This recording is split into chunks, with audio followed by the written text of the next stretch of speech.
Voilà, bonjour à tous. Donc, dans cette petite vidéo, vous verrez la deuxième partie du cours plutôt théorique sur la méthode des déplacements. Je fais un petit rappel rapide de ce qu'on a vu la semaine dernière.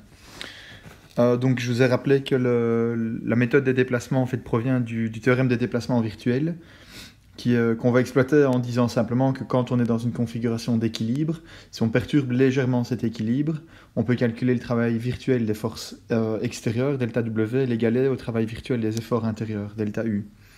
En faisant ça, on s'est rendu compte qu'en choisissant des champs de déformation virtuelle, donc si on a un système avec n degrés de liberté, on va choisir n champs virtuels qui sont linéairement indépendants, et quand c'est le cas, on a la possibilité d'écrire l'équilibre, de trouver un ensemble d'équations qui correspond en réalité à l'équilibre associé à chacun de ces n degrés de liberté. On avait simplement considéré le cas d'une barre suspendue à un plafond pour illustrer le premier concept.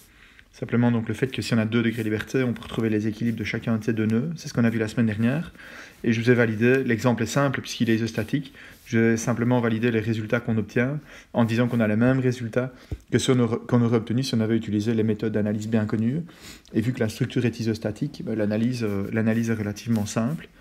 Okay, j'en profite pour rappeler qu'une spécificité dans la méthode ici est de déterminer d'abord les déplacements des degrés de liberté avant de déterminer les efforts intérieurs. Alors, j'avais expliqué aussi dans cet exemple-là qu'on avait tout doucement la possibilité de mettre en place une méthodologie algorithmique pour appliquer cette méthode-là, en faisant une boucle sur à la fois tous les degrés de liberté concernés et puis sur tous les éléments qui nous intéressent. Ou en réalité, c'est même un peu plus précis que ça, c'est plutôt sur tous les degrés de liberté concernés, et puis on s'est rendu compte que pour un degré de liberté, on avait besoin de considérer que les éléments qui étaient aux extrémités de ce degré de liberté, ou connectés à ce degré de liberté. D'accord, donc cet exemple-là, c'était pour vous expliquer que la méthode des déplacements est plus efficace que la méthode des forces quand on a un système qui est fortement hyperstatique. Je vous ai expliqué qu'il était possible de prendre en compte l'effet de sollicitation à l'intérieur de l'élément ou sur un élément, entre des nœuds. Et puis finalement, j'ai commencé à expliquer des concepts plus généraux. Donc j'ai défini la notion de nœud, de degré de liberté. Attention qu'un nœud, ce n'est pas un degré de liberté. D'accord ? À un nœud, on peut avoir plusieurs degrés de liberté. Généralement, on en aura 3 quand on fera une analyse en plan, donc 2 translations et une rotation, en toute généralité. Alors les degrés de liberté qui sont bloqués, ils sont bloqués et on n'en parle plus. Donc on ne doit pas les choisir comme inconnus hyperstatiques. Vous verrez plus tard dans les exercices que si on avait par exemple une structure comme ceci, ou c'est ce que j'ai expliqué là-bas avec le degré de liberté numéro 7. C'est exactement la même structure que je suis en train de dessiner. Donc on va numéroter les degrés de liberté comme ceci. 1, 2, 3, 4, 5, 6. Et le 7e degré de liberté qui correspond à l'appui ici, on aura envie de dire que là, il y a une rotation qui est nécessaire. Mais en réalité, cette rotation-là n'est pas vraiment nécessaire. D'accord ? Donc ce degré de liberté-là, il est optionnel. Et pour quelle raison est-ce qu'il est optionnel ? Parce que les nœuds, comme je les ai définis, ce sont les points de la structure qui délimitent des éléments dont le comportement structurel est simple et connu. Et en réalité, vous verrez un petit peu plus tard que je vous ai mis dans les notes de cours les coefficients de rigidité qui correspondent à la fois à l'élément encastré et à l'élément encastré rotulé. Et donc ça veut dire que j'ai réussi à définir ceci comme étant un élément dont le comportement est simple et bien connu, et donc par conséquent, il n'est pas nécessaire de bloquer le degré de liberté numéro 7 pour pouvoir connaître le comportement de cet élément-là. Voilà, alors c'est un petit peu le même raisonnement que celui que j'avais illustré sur les exemples ici. Alors on définit une structure qui est la structure cinématique de référence, c'est 0. C'est la structure qui est obtenue en bloquant tous les degrés de liberté choisis. Donc je vous ai donné un exemple ici en bas. Si on avait de nouveau sportique avec un encastrement à gauche et une rotule à droite, la structure cinématique de référence, c'est la structure qui se trouve ici à droite avec des encastrements au niveau de chacun des degrés de liberté. Donc chacun des degrés de liberté a été remplacé par un encastrement. C'est ça qui fait en sorte que la structure devient complètement bloquée. Et donc le degré de la détermination cinématique, M, on l'a défini comme le nombre de blocages nécessaires pour rendre la structure cinématiquement déterminée. Et chaque blocage supprime un degré de liberté. Donc soit un déplacement, soit une rotation. Voilà. Alors donc l'idée de la méthode... Oui, on peut parler aussi des charges extérieures, je les introduis rapidement. Les charges extérieures PI, on les appelle aussi les charges extérieures nodales ou au nœud. Ce sont les sollicitations qui sont conjuguées au degré de liberté.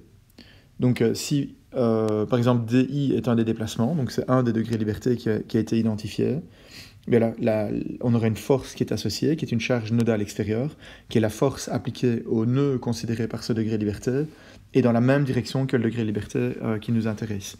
Exemple, la force qui serait associée au degré de liberté numéro 1 dans l'exemple qui nous intéresse, ben, ce serait une force comme ceci, horizontale. Il n'y en a pas pour le moment, donc P1 est égal à 0 dans cet exemple. Ensuite, P2, je vois que le 2 était défini positivement vers le bas, ce qui n'est pas correct ici. J'en profite pour le corriger. P1 doit être positif vers la droite, P2 vers le haut, P3 comme ceci. P2, dans cet exemple-là, c'est la force qui est associée au degré de liberté numéro 2, au nœud 2, et définie positivement dans le sens positif. Donc P2 est égal à moins P dans cet exemple. P1 est égal à 0, je viens de le dire. P3, puisque 3 est une rotation, P3, ce serait le moment appliqué à ce nœud-là. Il est égal à 0, puisqu'il n'y a pas de moment appliqué au nœud. D'accord, donc en faisant ça, je viens de traiter les sollicitations sur le nœud de gauche. Je peux faire la même chose au nœud de droite. Ben, il faudrait que je corrige. Donc P4 est défini positivement vers la droite, P5 vers le haut, P6 comme ça. Donc nous avons aussi P4 égale 0, P5 égale à moins P, parce que la charge doit être définie positivement vers le haut, avec les conventions qui sont là-bas et qui seront les mêmes que les conventions qu'on va utiliser tout le temps. Et P6 est aussi égal à 4, parce qu'il n'y a pas de moment appliqué sur le nœud de droite. D'accord, donc en faisant ça, avec les charges extérieures, ou les charges nodales extérieures, on a traité toutes les charges qui sont appliquées au nœud. Et alors c'est un petit peu la raison pour laquelle je l'ai introduit tout à l'heure, on n'a pas encore traité les charges qui sont entre les nœuds. Alors la notion de structure cinématique de référence, c'est quoi?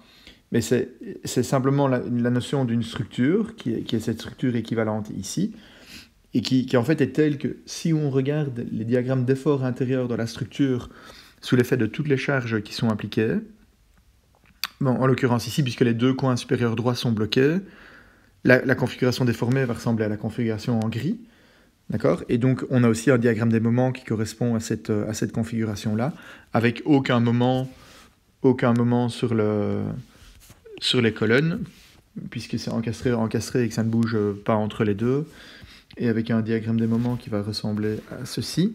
D'accord? Donc si je regarde ce diagramme des moments-là, et que je lui ajoute le diagramme des moments qu'on obtient en imposant à chacun des degrés de liberté bloqués la vraie valeur du déplacement, qui en réalité est la valeur de déplacement qu'on aurait calculée dans la structure réelle sous l'effet du chargement réel, et bien en fait, on est dans le cadre d'une analyse élastique linéaire, on obtient exactement les mêmes diagrammes d'effort intérieur, et on obtient exactement les mêmes déformés donc dans la structure. D'accord, donc c'est un petit peu ça l'idée de la méthode des déplacements. Alors, on définit encore deux autres choses qui sont importantes, c'est le coefficient de rigidité et le coefficient de sollicitation. Donc le coefficient de rigidité, c'est la réaction qui est produite au degré de liberté I lorsqu'on impose uniquement un déplacement unitaire du degré de liberté J. Tous les autres degrés de liberté restant bloqués.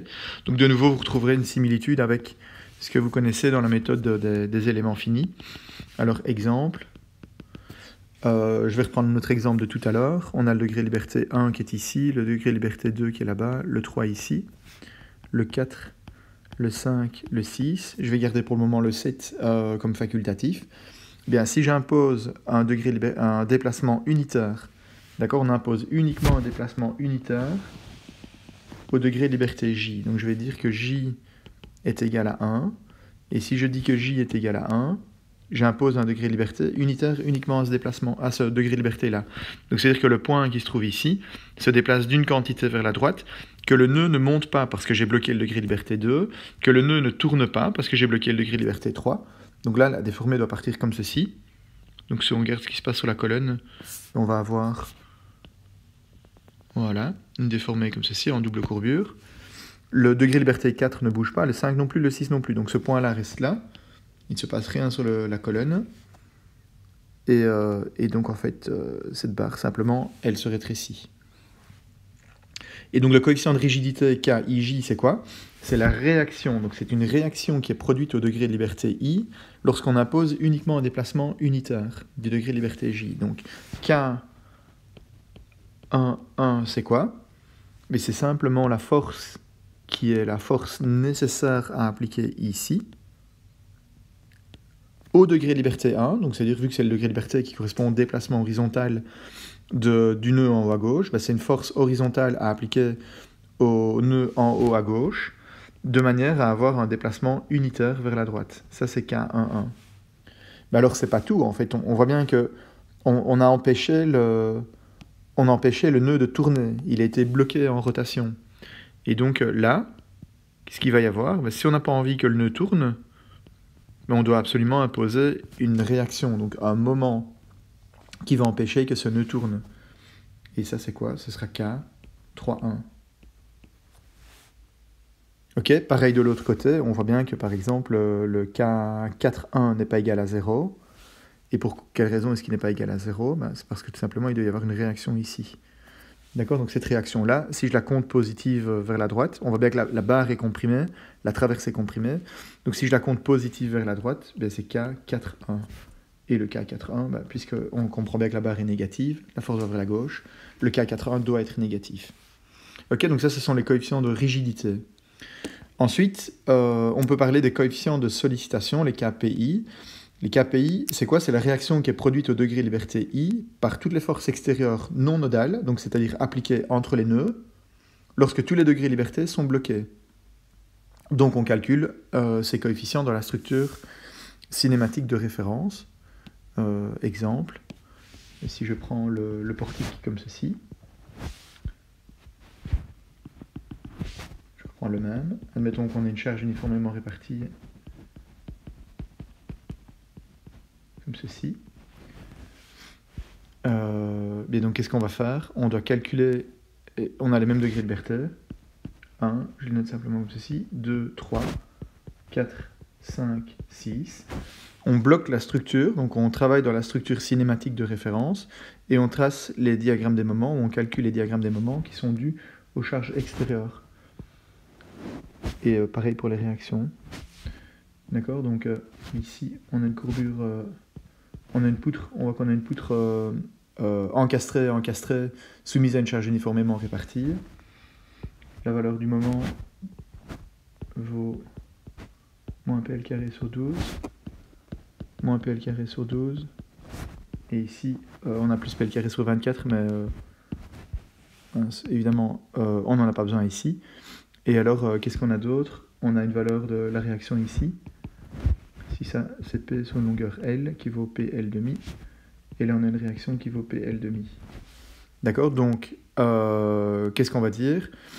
KPI, c'est la réaction qui est produite au degré de liberté I par les forces extérieures appliquées entre nœuds lorsque tous les degrés de liberté sont bloqués.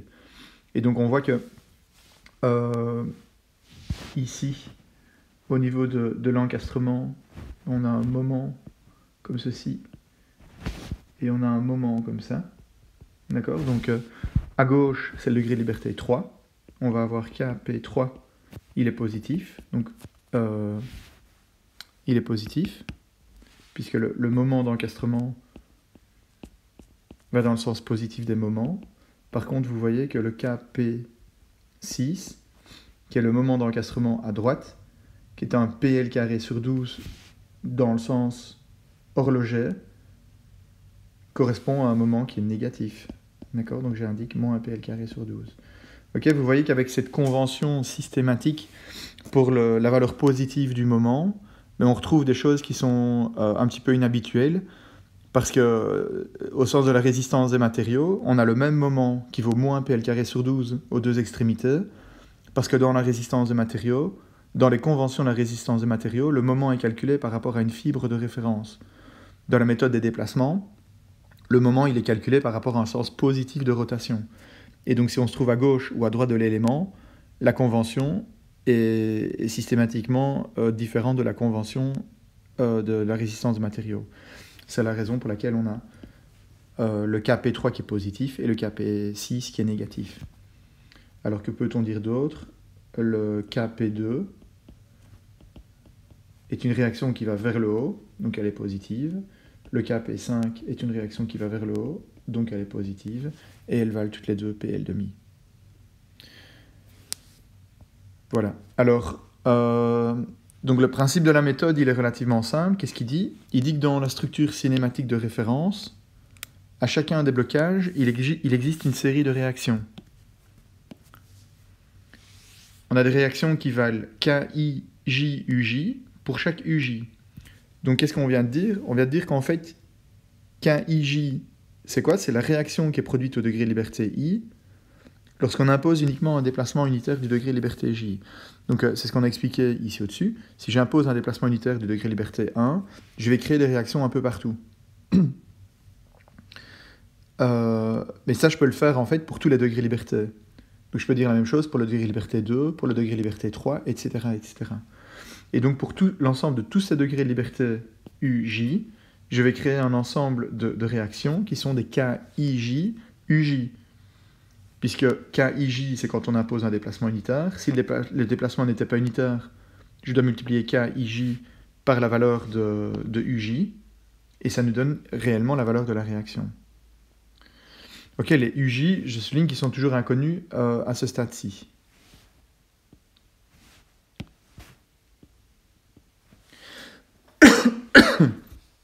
Ensuite, que peut-on dire? On peut calculer des KPI pour toutes les forces extérieures entre nœuds. Ben oui, on vient de dire que sous l'effet des charges extérieures, il y a des valeurs des réactions, qui sont des réactions qui existent dans la structure cinématique de référence, et qui sont telles que les nœuds de la structure cinématique de référence ne se déplacent pas. D'accord? Donc ça, on vient les calculer, ce sont les KPI. Et donc, si on met tout l'un dans l'autre, ces forces au blocage qu'on vient d'imposer dans la structure cinématique de référence, en réalité, ils doivent exactement correspondre aux forces extérieures qui sont appliquées, s'il y en a, sur tous les nœuds, et associées à chacun des degrés de liberté. Mais si vous voulez, en d'autres termes, imaginons momentanément qu'il n'y ait pas de force extérieure appliquée sur chacun des nœuds. Mais qu'est-ce qu'on est en train de dire? On est en train de dire que dans la structure de référence, on va imposer des déplacements aux nœuds. Donc on a bloqué tous les degrés de liberté. On a remplacé la structure réelle. On l'a remplacé dans la structure cinématique de référence par une structure où on a bloqué les degrés de liberté. Et ce qu'on est en train de dire maintenant, c'est que en fait, dans cette structure cinématique de référence, la somme des efforts qui arrivent au nœud et qui correspondent aux réactions, en réalité, doit être égale à 0, puisque dans la structure réelle, il n'y a pas de force qui est appliquée à ces nœuds-là.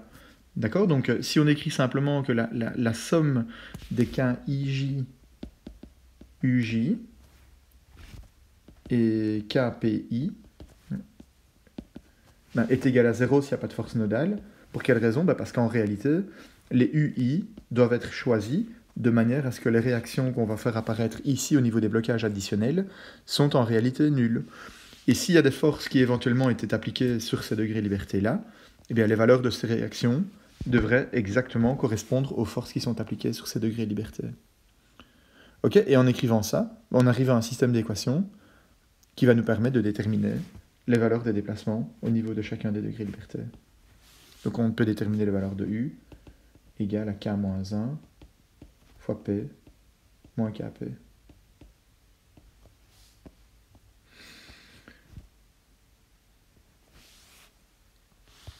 Si vous avez compris ça, vous avez compris le sens de la méthode des déplacements. Et voilà donc tout simplement comment ça fonctionne. La méthodologie, elle est résumée ici en quelques mots. Premier point, déterminer le degré de la détermination cinématique. Ça va nous permettre de déterminer la liste ou d'établir la liste avec tous les degrés de liberté à bloquer. 2, identifier, donc numéroter les degrés de liberté à bloquer pour obtenir la structure C0. Un degré de liberté est associé à un nœud. Au maximum, on a 3 degrés de liberté par nœud dans le plan.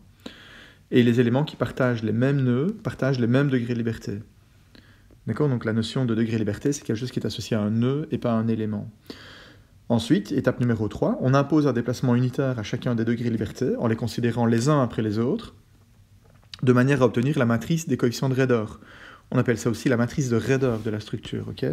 C'est une terminologie qui est très importante. De la matrice de raideur élastique au premier ordre de la structure. Et on obtient aussi le vecteur des charges équivalentes Kp, qu'on calcule simplement en regardant les réactions au niveau des degrés de liberté qui sont bloqués, donc dans la structure cinématique de référence, sous l'effet des charges extérieures entre nœuds. Et ensuite, qu'est-ce qu'on fait? On va collecter toutes les forces et les moments au nœud dans le vecteur des charges nodales, P. Voilà. On a les trois informations essentielles qui sont donc importantes pour comprendre le comportement structurel. On écrit ensuite les équations d'équilibre en utilisant donc le K, le Kp et le P. Et on les résout pour obtenir les déplacements et les rotations, c'est-à-dire les valeurs de tous les degrés de liberté U. On peut calculer les efforts internes a posteriori, donc c'est une opération qu'on fait juste après, à partir des relations entre les efforts internes et les déplacements ou rotations aux bornes d'un seul élément à la fois. D'accord? Donc on va revenir aux propriétés et aux éléments, aux informations relatives à un élément, et ce sont ces informations qu'on va utiliser pour calculer les efforts internes. Alors, comment choisir? Je vais donner un petit peu plus de détails sur chacune des étapes maintenant. Donc, comment choisir les nœuds et les degrés de liberté? A priori, on doit utiliser autant de nœuds que de sections où doivent être déterminés les efforts et déplacements. J'en ai déjà parlé. Dans un calcul à la main, on va choisir les nœuds et les DDL avec parcimonie. Ça veut dire qu'on va essayer de s'économiser. Typiquement, dans un calcul, on ne vous demandera pas de réaliser l'analyse d'une structure à plus de 4 degrés de liberté, puisque ça voudrait dire que l'équation, le système d'équations qu'on doit résoudre à la fin est un système d'équations qui a autant d'inconnus, autant d'équations et autant d'inconnus que le nombre de degrés de liberté qu'on a choisi. D'accord? Donc c'est rare d'aller au-delà de 4. Donc on essaie de se limiter à l'essentiel. Et si c'est pas possible, si par exemple on voit qu'il faut 10, 15, 20, 30 ou 50 degrés de liberté, ben évidemment, il faut se baser sur un code algorithmique, notamment la méthode des éléments finis, qui est exactement la même chose en fait que ce que je suis en train de vous expliquer dans le cadre de la méthode des déplacements. Voilà, alors vous allez voir que les matrices de raideur, je vous les ai rendues disponibles dans le cadre de ce cours-ci et dans une version de base pour 3 types d'éléments. Et donc, il ne faut pas bloquer les degrés de liberté inutilement. Donc les 3 éléments qui sont étudiés, ce sont la barre de treillis, comme ceci, dans laquelle on a a priori que de l'effort axial. On a l'élément qui est encastré et appuyé, et on a l'élément qui est encastré. Donc c'est ce que j'expliquais tout à l'heure. Le degré de liberté ici en rotation, si on est à l'extrémité de la structure, bien on ne va pas s'amuser à le bloquer, puisque c'est un degré de liberté additionnel qui va rendre les équations un petit peu plus compliquées et inutilement trop compliquées. D'accord? Donc vous aurez l'occasion de travailler un petit peu ça dans les exercices tout à l'heure et encore par vous-même avec des exercices qu'on va vous proposer. Alors, le principe de parcimonie, donc c'est le principe, comme j'expliquais, qui vise à essayer de limiter ou de minimiser le nombre d'inconnus qu'on va utiliser. Ça, c'est excessivement important. On en reparlera encore plus tard quand on parlera de la méthode des rotations. On va essayer de simplifier un maximum la méthode des déplacements pour obtenir assez facilement et rapidement des solutions souvent analytiques qui nous permettent donc de comprendre le comportement de la structure. Alors, donc je vous donne un petit exemple pour le principe de parcimonie.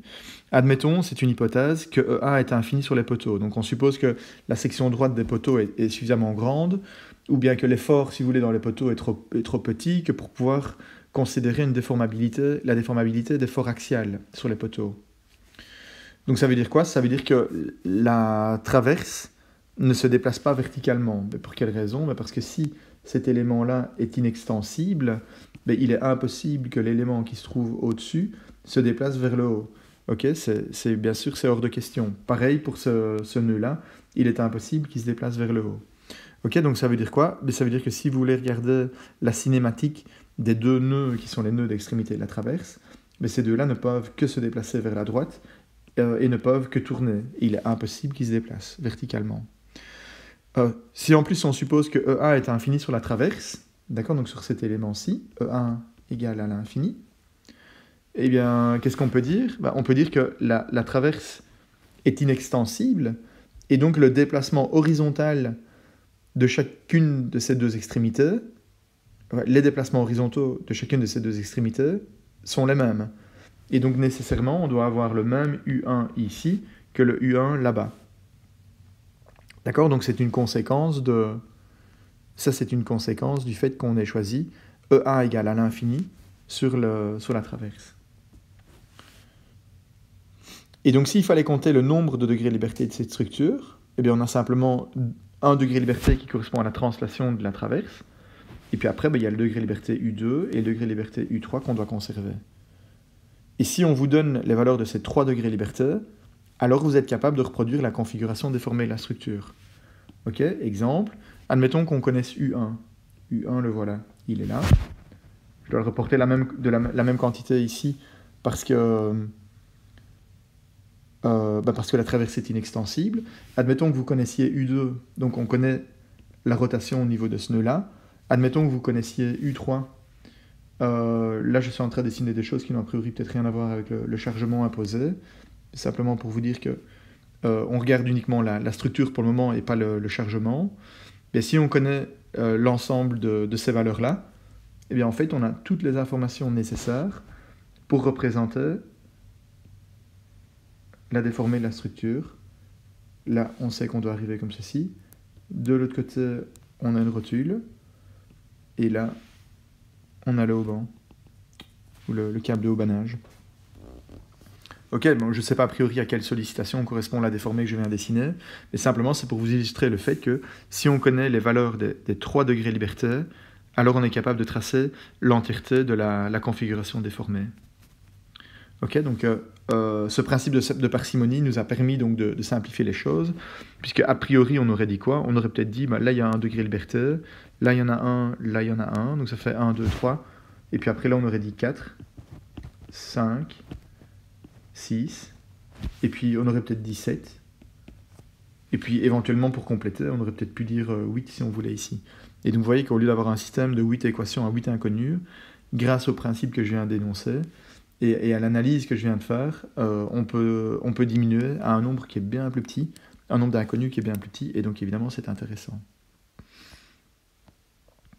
Alors, les efforts au niveau des extrémités des éléments. Donc si ce qui nous intéresse, et ça donc on l'a bien compris, c'est qu'on a envie de calculer les efforts qui sont les efforts qui vont nous permettre d'équilibrer les nœuds. Donc on va écrire des équations d'équilibre qui correspondent aux équilibres de chacun des nœuds. Okay, c'est ce que je disais tout à l'heure quand on disait les KIJ, UJ plus KPI égaux à 0 ou bien égaux aux forces qui sont appliquées au niveau des nœuds. Quand on fait ça, on écrit exactement l'équilibre du nœud. Et donc, on fait tout l'un dans l'autre.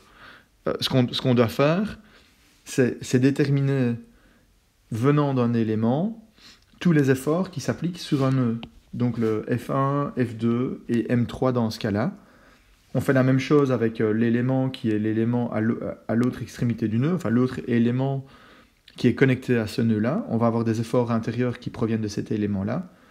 On ajoute ça à la sollicitation extérieure et on doit obtenir vectoriellement 0. Donc 0 pour les deux translations et 0 pour le moment appliqué. D'accord? Tout ça a du sens. Vous voyez par exemple que s'il n'y a pas de moment appliqué au niveau du nœud, pas de moment extérieur appliqué au niveau du nœud, comme c'est le cas ici, puisqu'on a juste une force extérieure, vous allez retrouver quoi? Vous allez retrouver que le M3 dans une poutre est égal au M3 dans l'autre poutre. Okay? Et donc la continuité du moment. Donc ça a du sens, c'est quelque chose qu'on connaît déjà. Alors, comment est-ce que ça fonctionne? Les valeurs des moments qui sont appliqués au nœud, qui sont des efforts et moments sur le nœud, on les obtient comment? On les obtient par équilibre. Donc si on fait une coupe dans la structure juste à côté du nœud, okay, donc c'est comme si j'avais fait une coupe à cet endroit-là, qu'est-ce qu'on va retrouver? On va retrouver des valeurs de moments qui sont les moments au niveau de l'élément. Ce sont les moments aux bornes de l'élément. Et je les considère ici avec une convention méthode des déplacements. D'accord? Convention. Déplacement. Donc je les compte positivement vers la droite, positivement vers le haut, et positivement dans le sens trigonométrique. Ok, et alors, donc qu'est-ce qu'il va nous falloir? Il nous faut les valeurs de ces efforts qui sont appliqués aux extrémités de l'élément, sous l'effet de quoi? Sous l'effet du fait que ces extrémités de l'élément vont se déplacer de certaines quantités, U1, U2, U3, U4, U5, U6, qui sont des quantités a priori qui sont inconnues, mais on va exprimer que la somme des efforts, si on était capable de les calculer en fonction de ces U, on va calculer les efforts aux extrémités de l'élément, et puis on va exprimer l'équilibre des nœuds, d'accord? Donc ce sera les équations qu'on va devoir résoudre. Donc admettons pour le moment qu'on connaisse U1, 2, 3, 4, 5, 6. Sous l'effet de ces U et sous l'effet des charges extérieures appliquées entre les nœuds, on doit être capable de déterminer les efforts sur l'élément. D'accord? Et c'est ça qu'on doit faire pour les différents types d'éléments. Si on a compris ça, ben on a compris en fait la méthode des déplacements. C'est une deuxième ou une troisième méthode de vous l'expliquer encore une fois. D'accord? Donc les efforts aux extrémités de l'élément, donc F1, 2, 4, 5 et M3, 6, sont le résultat des déplacements imposés et des sollicitations sur l'élément. On va regarder ces deux cas l'un puis l'autre. Et on va calculer donc les valeurs de ces réactions nœuds. Ceci, ça va nous permettre de générer les KIJ. Et ceci, ça va nous permettre de calculer les KPI. Alors pour savoir quelles sont les réactions au niveau des extrémités d'un élément quand il est soumis à des déplacements imposés aux extrémités et quand il est soumis à des charges entre les nœuds, pour pouvoir les calculer, qu'est-ce qu'on fait? On va repartir simplement des équations constitutives de la poutre qui nous dit que quand on a un matériau élastique linéaire et une réponse au premier ordre, l'équation constitutive de la poutre, c'est EI fois la dérivée quatrième égale aux charges transversales, et EA fois la dérivée seconde du déplacement axial est égale aux charges axiales ou longitudinales, avec comme condition limite que le déplacement transversal, le déplacement axial en 0, il est connu, il vaut U1, le déplacement axial à l'extrémité L de la poutre, il est connu, il vaut U4, le déplacement transversal vaut U2, le déplacement transversal à l'autre extrémité vaut U5, la rotation vaut U3 et la rotation vaut U6. Ok, donc ceci, c'est cohérent avec les notations que j'ai utilisées là-bas, U1, 2, 3 et U4, 5, 6. Donc là, on doit résoudre en fait ce système-là. Donc c'est un système qui est relativement simple. On a deux équations différentielles. Elles peuvent être regardées chacune indépendamment l'une de l'autre. Donc on a à la fois une équation différentielle linéaire d'ordre 4 pour le déplacement transversal et d'ordre 2 pour le déplacement axial. Et donc la solution, ça va être quoi? Ça va être une solution homogène plus une solution particulière, ok, quand vous faites vos cours d'analyse.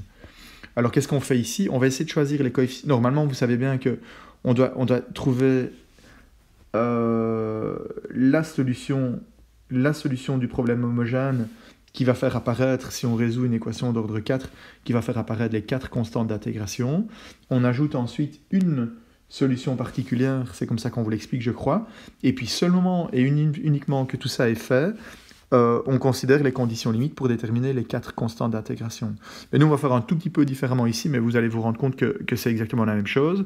On va d'emblée choisir les coefficients d'intégration dans la solution homogène pour qu'elle satisfasse les conditions limites. Donc en fait, nous, on va écrire la solution homogène plus conditions limites.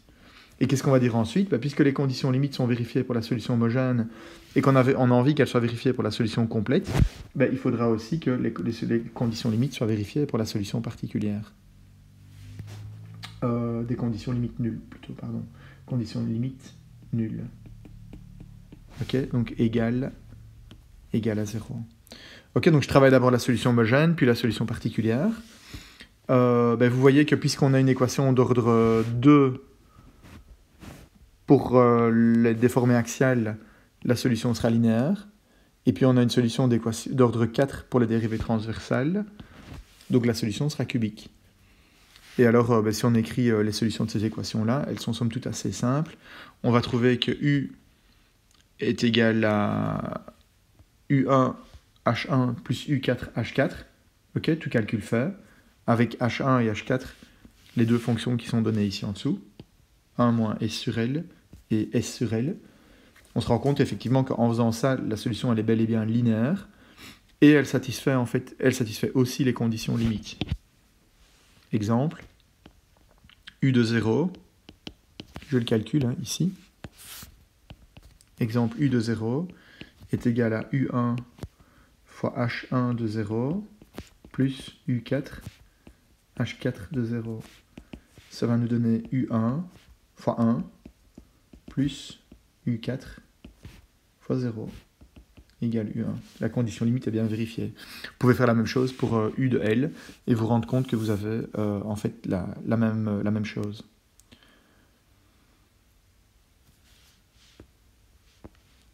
Je regarde si ces fonctions-là ne sont pas représentées, pas tout de suite. Si on traçait H1 et H4,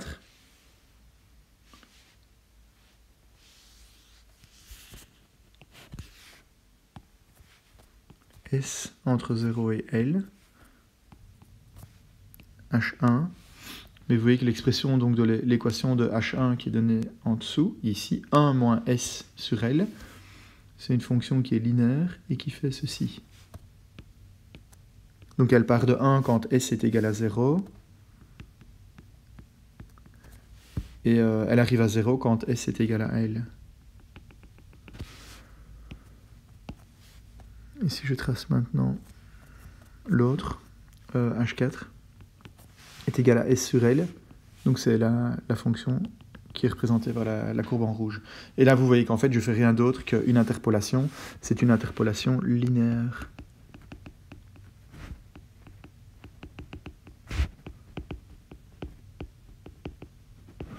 Et alors l'autre, en fait, n'est rien d'autre qu'une interpolation cubique. Interpolation cubique. Où le déplacement transversal V à n'importe quelle abscisse, S. Exemple, je ne sais pas très bien, je pourrais imposer donc les conditions limites. Je vais regarder quelque chose qui est encastré. Je vais laisser le déplacement transversal à droite et la rotation nulle. D'accord, donc je vais dire U5 égale 0, U6 égale 0, donc pas de rotation ni de translation là-bas. Et par contre, je vais dire ici U2 non nul et U3 non nul. Ok, donc je vais imposer un déplacement transversal comme ceci, et en même temps, je vais imposer une rotation. Donc je vais le dessiner comme ça. Voilà. Et la configuration déformée, elle est comme ceci. Alors si je veux connaître la valeur du déplacement V de S, à n'importe quelle abscisse S comme ceci, eh bien je dois interpoler entre le déplacement transversal qui est connu, qui est celui-là, qui est U2, et le déplacement transversal qui vaut 0 ici. D'accord? Et donc ce que l'expression nous montre ici, U2, H2, U3, H3, U5, H5, U6, H6, sommet, ça ne nous donne rien d'autre qu'en fait que cette interpolation entre les valeurs de U2 et de U5. Et la fonction qu'on obtient, ben c'est bel et bien la fonction que j'ai représentée ici, et qui est la configuration déformée, de cette poutre, où on a interpolé entre les valeurs au niveau des extrémités. Alors l'interpolation cubique, elle est un peu particulière, parce que dans l'interpolation linéaire, vu que c'est linéaire, on n'a besoin que de deux valeurs, les valeurs aux deux extrémités, et puis on interpole linéairement, ça vous la connaissez très bien, cette interpolation-là. L'interpolation cubique, elle est peut-être un peu plus nouvelle pour vous, je n'en sais rien, mais elle consiste donc à interpoler entre les deux valeurs d'extrémité, et puisqu'on a une cubique, on a la liberté de donner deux informations supplémentaires, qui sont en fait les rotations au niveau des extrémités. Et donc, on interpole avec une fonction qui est celle-là, c'est la fonction H2. On interpole avec une fonction qui est cette fonction-là, qui est la fonction H5. D'accord? Elles valent toutes les deux exactement comme H1 et H4. Elles valent toutes les deux 1 et 0 dans les deux cas limites. Ça c'est H1 et l'autre c'est H4. Et en plus de ça, on a deux équations qui sont celles qui vont nous donner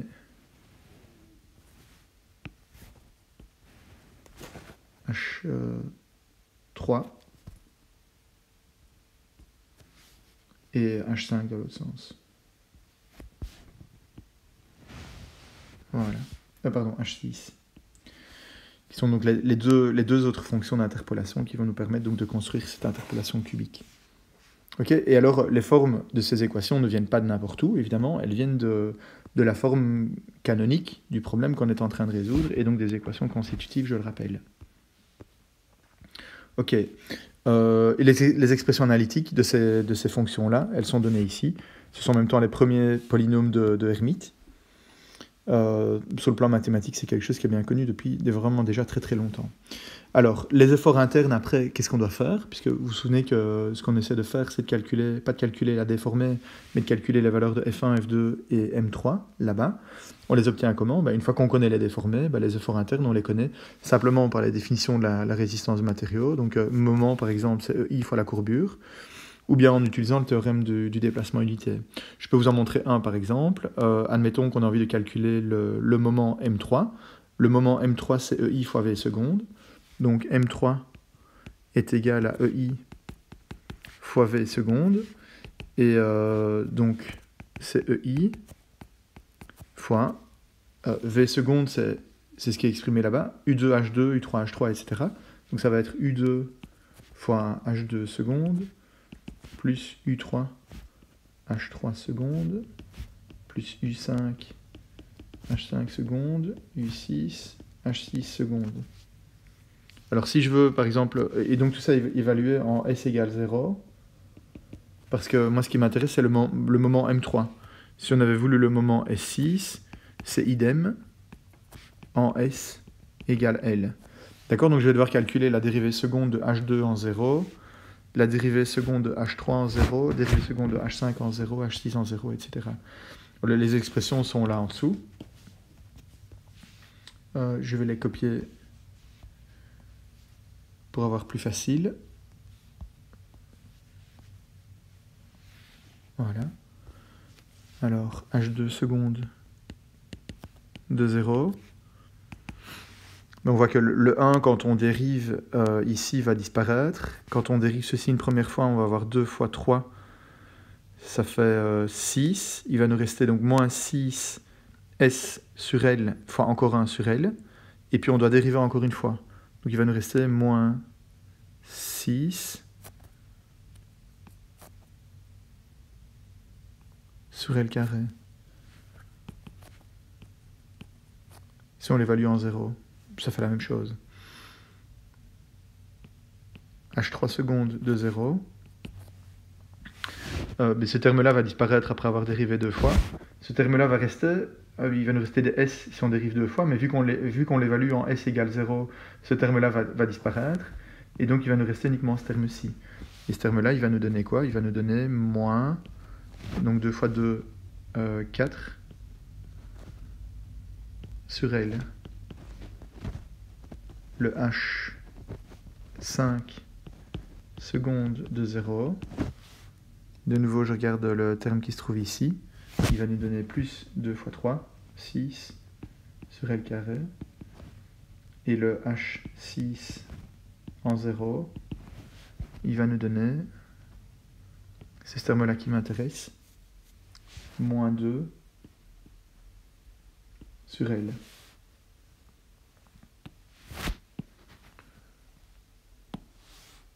Voilà. Donc, en fait, ça nous dit quoi? Ça nous dit que si on substitue ça dans ce qui vient au-dessus, M3 est égal à EI sur L carré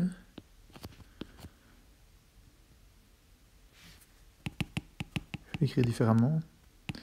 Je vais écrire M3 est égal à moins 6 EI sur L carré fois U2 moins 4 EI sur L fois U3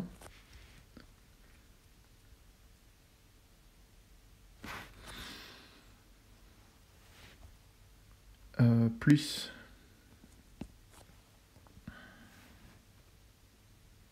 U5H5, donc 6 EI sur L carré U5 moins 2 EI sur L U6. Alors je voudrais juste maintenant discuter une chose, c'est que quand on dit M3 est égal à EI fois V secondes, c'est ce qu'on a fait ici tout au début. M3 est égal à EI fois V secondes. Je voudrais simplement rappeler que on va obtenir des informations qui sont cohérentes avec la théorie de la résistance des matériaux. Et nous, ce qui nous intéresse, c'est de calculer un M3 au sens plutôt de la méthode des déplacements. D'accord, donc j'aurais peut-être pu introduire les conventions plus tôt.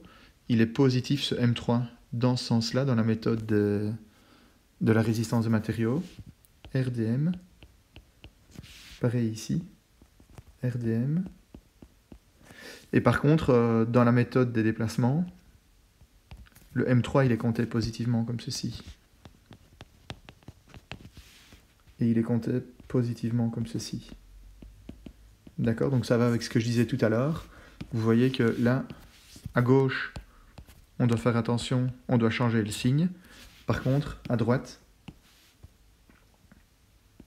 on ne doit pas changer le signe parce que la convention RDM est la même que la convention déplacement.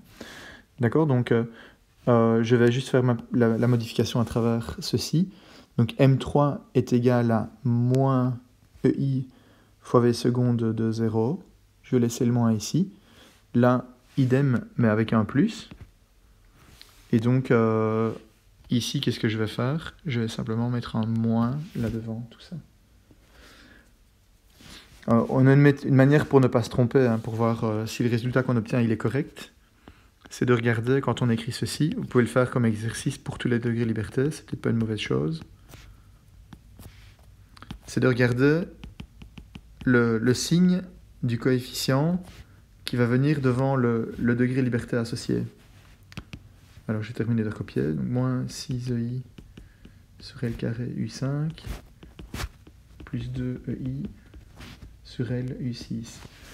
Alors, il y a un coefficient qui est associé au M3. C'est celui qui vient devant le U3. Donc, c'est-à-dire que c'est la valeur, je garde la valeur du moment au niveau de l'encastrement quand j'impose une rotation U3 au niveau du même degré liberté.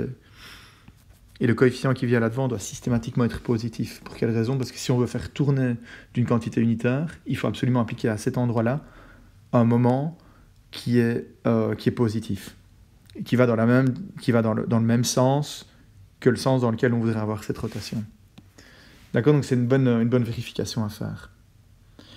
Je vous laisse en guise d'exercice faire les autres vérifications. Et donc vous voyez qu'en fait on va se retrouver avec quelque chose, donc pour chacun des efforts au niveau de l'extrémité de l'élément, donc F1, F2, M3, F4, F5, M6, on a quelque chose qui s'exprime à chaque fois comme une combinaison linéaire des valeurs des déplacements U1 à U6 au niveau des bornes de l'élément. Et nous, ce qu'on vient de faire ici, c'est de développer les coefficients de cette combinaison linéaire-là pour une expression qui est l'expression du M3. D'accord? Tout ça, on peut le mettre sous forme d'une matrice. Ah ben voilà, je donne un autre exemple ici avec quelques coefficients. Je donne un autre exemple ici. Vous avez la possibilité de le faire vous-même si vous voulez. Les coefficients que nous, on vient de développer ensemble, eh bien, ce sont ceux-là, ceux du M3. Vous voyez, ils sont regroupés pour nous dans une matrice. Donc on a bien 6EI sur L carré, 4EI sur L, moins 6EI sur L carré et plus 2EI sur L. Ok, ce sont exactement les valeurs qui sont reproduites là-bas. Si vous faites l'exercice pour tous les autres degrés de liberté, ben vous retrouverez les valeurs qui sont indiquées dans ce tableau-là. Ok, alors, oui, je souligne ici que les matrices de Raeder sont symétriques en vertu du théorème de Betti-Maxwell. Ben, pour quelle raison? Parce que, on l'a dit tout à l'heure, la valeur de KIJ, c'est quoi? C'est la réaction au degré de liberté I quand on impose une valeur unitaire du déplacement au degré de liberté J, et KJI, c'est la réaction en J quand on impose une valeur unitaire du déplacement en I. Et donc ça colle exactement au théorème de réciprocité qu'on connaît, et donc ça nous dit que KIJ est égal à KJI. Et donc cette matrice, quand on la regarde, elle est symétrique autour de sa diagonale. Ce terme-là est le même que celui-là, etc., etc. Ce terme-là est le même que celui-là. Ce terme-là est le même que celui-là, etc. Ok, donc ça c'est de nouveau une manière qui est relativement... une information qui est relativement importante, et une manière simple de pouvoir travailler, c'est de pouvoir se dire qu'en fait on n'a pas besoin de considérer la moitié inférieure de la matrice. Si vous cherchez une information, si on vous demande KIJ ou KJI, ben vous savez très bien que vous allez regarder du même côté.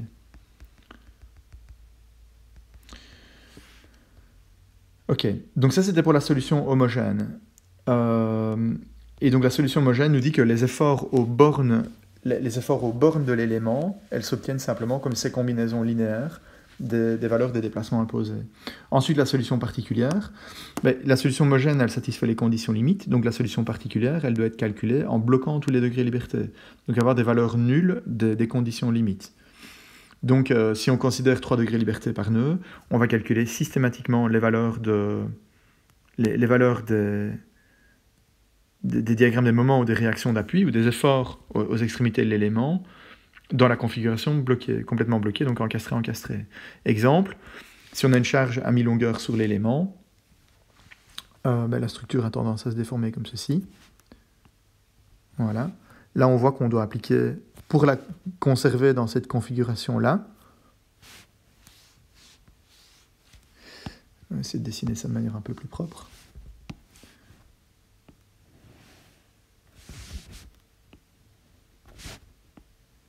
Voilà, ça c'est la configuration déformée de la poutre sous l'effet de la charge P. Mais on voit qu'on doit appliquer une réaction ici qui vaut P'. On a une réaction ici qui vaut P'. Là, on a un moment qui est un moment dans ce sens-là. Vous voyez bien que la courbure ici, c'est une courbure vers le haut. Ce moment-là vaut PL sur 8. Et le moment qui est ici, c'est un moment qui vaut aussi PL sur 8. Donc, si on traduit tout ça en termes de... On traduit tout ça maintenant en termes de convention dans la méthode des déplacements. On regarde les valeurs des réactions qui sont les réactions qui nous intéressent. C'est positif et positif dans ce sens-là. Donc, on a ici une réaction qui vaut moins P'. Une réaction ici qui vaut moins P'. Là, on a un moment qui vaut moins PL sur 8. Et là, on a un moment qui vaut plus PL sur 8. Ok, donc à chaque sollicitation, qui est une sollicitation imposée sur la structure, à chacune des sollicitations, on peut calculer quoi? On peut calculer les valeurs des réactions. Vous les voyez, je les ai rapportées ici. Donc pour les degrés de liberté qui nous intéressent, on a moins P' et moins P'. On a moins PL sur 8 et plus PL sur 8. Ok, et donc les forces aux bornes de l'élément, elles s'expriment comme ceci. Elles s'expriment comme la matrice de Raeder fois les valeurs des déplacements aux bornes de l'élément, plus les Kp. Alors, quand on aura terminé l'analyse, c'est-à-dire quand on aura déterminé les valeurs des déplacements, U1 à U6, ou bien U1 à UN, avec les valeurs des déplacements pour l'entièreté des nœuds de la structure, mais si on a envie de calculer les efforts intérieurs, c'est ce que je disais tout à l'heure, on peut les calculer a posteriori comme un sous-produit du calcul, en revenant au niveau de chacun des éléments, et en regardant les valeurs des déplacements aux bandes de l'élément, qu'on connaît maintenant puisqu'on les a calculés, donc les U qui sont là-bas, et en refaisant exactement le même calcul que celui-ci, on peut calculer les valeurs des efforts aux bandes de l'élément, et donc le diagramme des moments par exemple. Alors, un petit détail au niveau de l'assemblage. Donc cette matrice de Raeder K et le vecteur Kp, vous verrez dans les notes de cours que je les ai fournis pour les 3 types d'éléments structurels dont on a parlé tout à l'heure. Donc la barre de treillis, la barre encastrée et la barre encastrée libre. Et pour chacun de ces 3 éléments, vous allez retrouver les matrices de Raeder.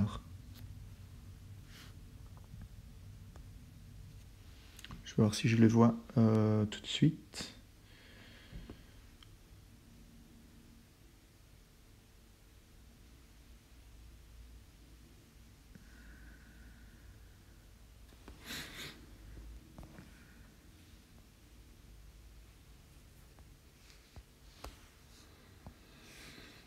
Voilà. Donc ces memento, les voilà. Et vous allez retrouver donc la matrice de Raeder dont on vient de parler pour l'élément encastré. Si c'est une barre avec des degrés de liberté qui ne sont pas alignés dans le sens de la barre, mais s'il y a des rotations, vous voyez que c'est la même expression, mais c'est un petit peu plus compliqué. Donc on a l'expression de la matrice de Raeder, c'est un peu plus compliqué parce qu'il y a le cosinus et le sinus de l'inclinaison de la barre qui interviennent. On a déjà fait en réalité tourner la matrice de Raeder de l'élément. Ceci c'est pour l'élément encastré rotulé. Vous voyez la notation, la notation est un petit peu subtile, on voit qu'il y a une rotation là-bas. D'accord, donc c'est encastré rotulé. Et de toute façon, on voit bien que c'est rotulé parce qu'on n'a pas mis de degré liberté ici, d'accord? Donc la rotation à cet endroit-là n'est pas importante. C'est le fameux degré liberté facultatif dont je parlais tout à l'heure. Du coup, on se retrouve avec une matrice de raideur de dimension 5 x 5, et voilà à quoi elle ressemble. Et puis pareil, si on n'a pas des degrés liberté alignés avec les axes, voilà à quoi ça ressemble.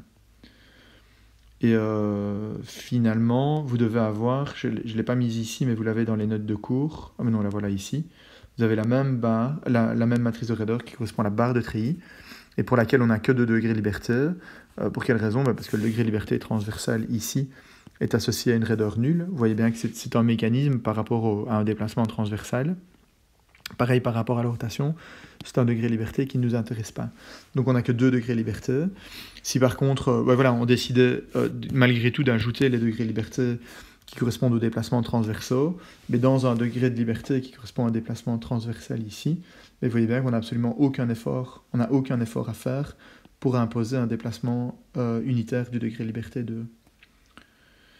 D'accord, donc généralement, on se limite à n'utiliser que 2 degrés liberté. Ça coûte pas très cher de les ajouter ici, puisque dans la matrice de raideur, on a des zéros.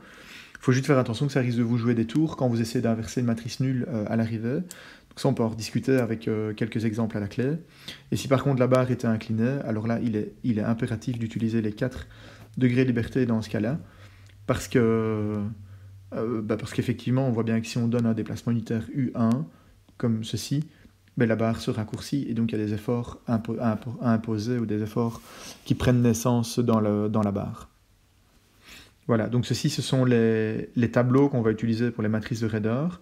Et puis pour les coefficients de sollicitation, c'est la même chose. On a différents exemples qui sont donnés. Voilà, je viens de vous donner cet exemple-là de la barre bi-encastrée avec la charge P qui est appliquée. Ok, les autres sont des exemples...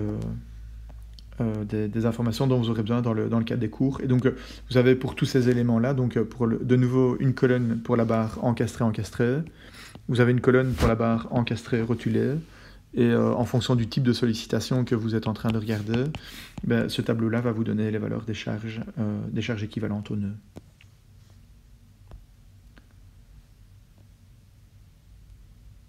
Alors, donc, pour établir maintenant les équations d'équilibre de manière globale, qu'est-ce qu'on doit faire?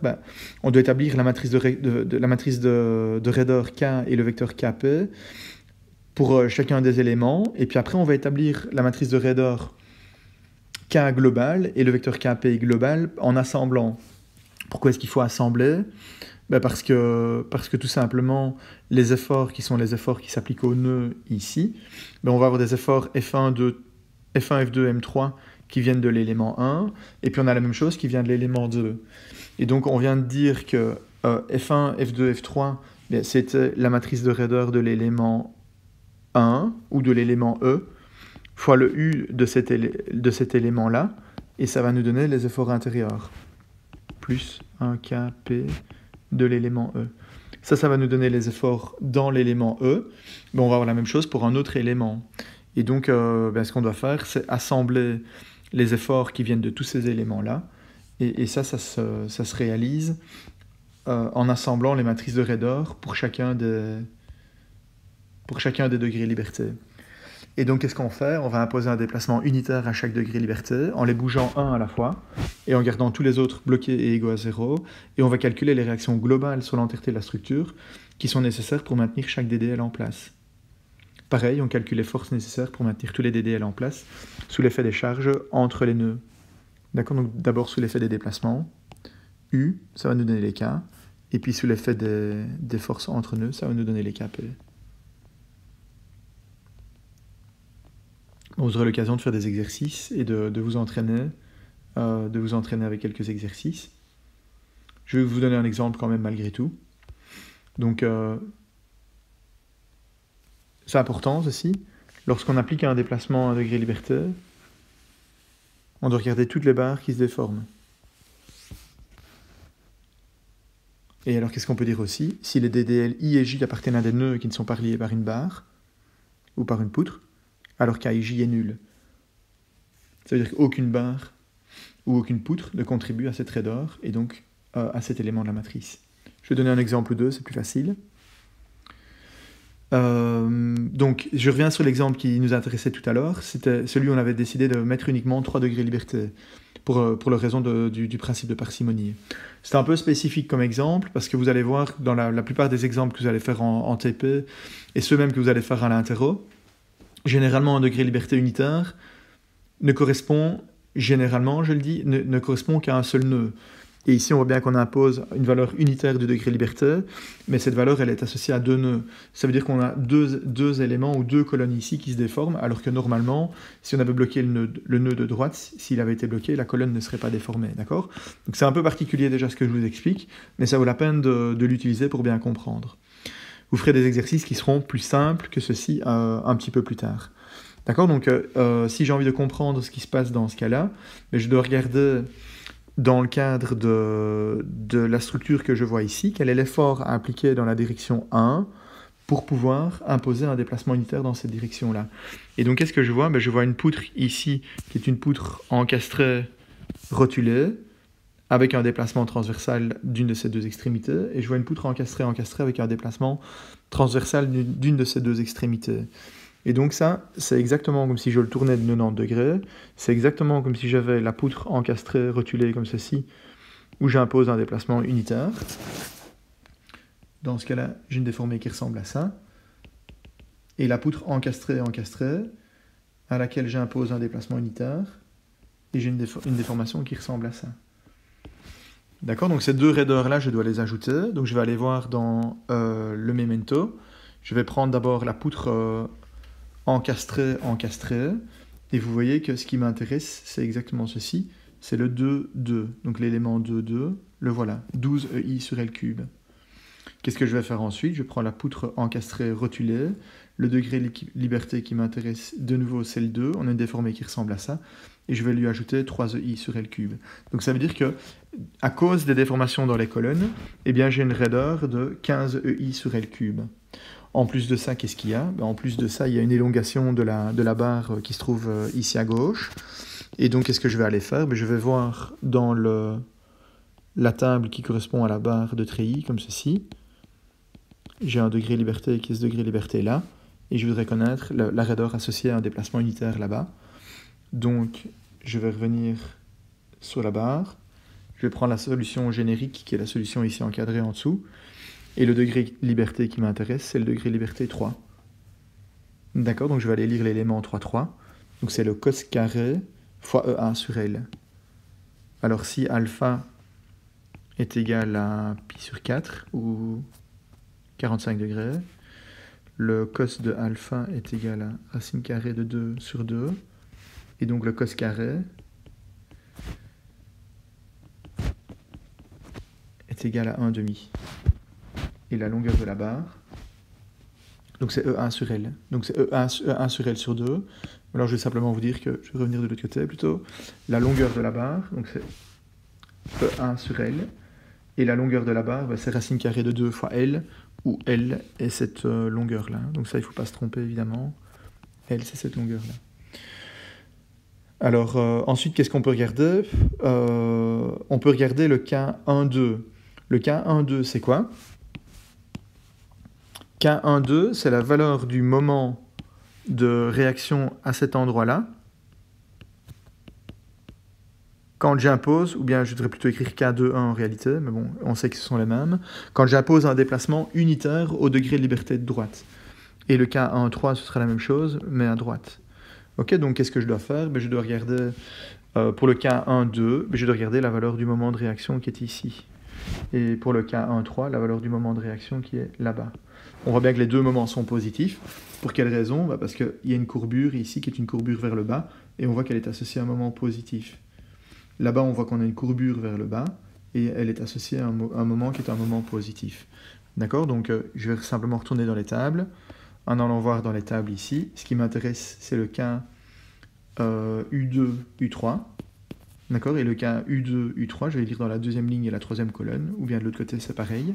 6 EI sur L carré. Et si je regarde pour l'autre élément, c'est 3 EI sur L carré. D'accord? Donc, 3 EI sur L carré et 6 EI sur L carré, ce sont les valeurs des raideurs qui correspondent à ces 2 degrés liberté. Voilà, on fait la même chose. Je vous laisse vous entraîner. Vous aurez de toute façon l'occasion de faire des exercices un petit peu plus tard cet après-midi. Je vous laisse vous entraîner pour calculer les autres éléments de la matrice de Redor. Et vous allez donc vous rendre compte qu'on peut établir une matrice de Redor complète, qui est cette matrice de Redor-là, en considérant chacun des degrés de liberté. Et pour chacun des degrés de liberté, comme je l'expliquais tout au début du cours, on peut boucler sur tous les éléments qui aboutissent au niveau de cet élément-là. Et là, on obtient donc les valeurs de ces coefficients de rigidité. En plus de ces valeurs de coefficients de rigidité, il faut qu'on ajoute les valeurs des coefficients de force extérieure. Et les coefficients de force extérieure, je vois que je ne les ai pas détaillés ici. Voilà, on pourrait les regarder ici. Les coefficients de force extérieure vont nous dire quoi? Vont nous dire, ok, là on a une force au nœud, donc là on aura une force F qui viendra sur le premier degré liberté. C'est la force qui est appliquée là-bas. Et maintenant, il faut regarder l'influence donc des autres sollicitations, donc les sollicitations qui sont entre nœuds. Ça, c'est une sollicitation nodale. Donc, elle viendra au membre de droite. Et ça, c'est une sollicitation entre nœuds.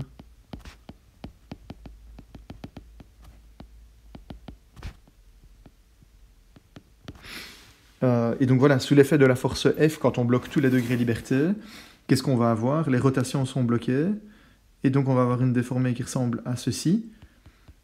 Voilà, comme ça. Et donc, quelle est la valeur de la réaction là-bas? On l'a vu tout à l'heure, hein, c'est le PL sur 8. Quelle est la valeur de la réaction là-bas? C'est moins PL sur 8, parce qu'on voit bien qu'on a une courbure vers le bas ici, et le moment impliqué, c'est en réalité un moment dans l'autre sens. Et donc on va avoir PL sur 8, ou FL sur 8, et moins FL sur 8 ici. Voilà, quand ça est terminé, le système d'équations il est formé. Le principe de la méthode, s'il est bien compris, on se rend compte qu'à partir de ce stade-là, c'est relativement simple. Il nous reste à résoudre le système de 3 équations à 3 inconnues. On calcule alors les valeurs de U. Et puis si on a envie de recalculer les efforts internes, qu'est-ce qu'on fait? On va revisiter un par un tous les éléments de la structure pour déterminer les efforts internes, en considérant maintenant que les déplacements bornes de l'élément sont connus, et en considérant à nouveau l'effet des charges entre nœuds. Et donc ça veut dire que toutes les valeurs que vous aurez calculées, voilà, élément par élément, à la fois pour la matrice de Redor et pour les valeurs des efforts entre nœuds, c'est bien de les noter quelque part sur le côté sur une feuille séparée, comme ça vous n'avez plus qu'à les ajouter a posteriori, et a posteriori, c'est exactement maintenant, dont je veux parler. Voilà. Alors ceci est équivalent à utiliser le théorème des deux moments. Donc si vous voulez calculer les efforts au nœud, vous pouvez calculer les efforts au nœud directement, et pour réinterpoler à l'intérieur de l'élément, vous savez que vous pouvez utiliser toujours le théorème des deux moments, il n'y a vraiment aucun souci avec ça. Voilà, je rappelle, attention aux conventions, je les note ici. Dans la résistance des matériaux, le moment M1, c'est le plus critique. Probablement, c'est souvent là qu'on se trompe. Le moment M1 est positif dans ce sens-là, alors que le moment M3 il est positif dans l'autre sens. Et alors vous allez vous rendre compte aussi que la force F1 et l'effort NA sont dans des sens différents, alors que NB par exemple et F4 sont les mêmes. Et concernant l'effort tranchant, par contre, c'est de l'autre côté, donc c'est F5 et TB qui sont de signes contraires. Quand on vous demande de tracer un diagramme des moments ou un diagramme d'effort axial ou d'effort tranchant dans la structure, c'est toujours avec les conventions de la résistance des matériaux. Ce sont celles-là qu'on utilise, d'accord? Dans les logiciels éléments finis, par exemple dans Beams aussi, les valeurs des moments qui sont tracées sont toujours des valeurs des moments avec les conventions de résistance des matériaux. Voilà. Je pense que ça clôture ce que je voulais vous raconter ici. La partie théorie donc relative au développement de la méthode des déplacements se termine. Vous avez maintenant le reste de l'après-midi pour travailler avec ANAS. Vous allez faire des exercices donc, sur la méthode des déplacements. Voilà, je vous souhaite à tous de bien travailler. Je vous souhaite aussi d'être en bonne santé. Et j'espère vous revoir en pleine forme la semaine prochaine.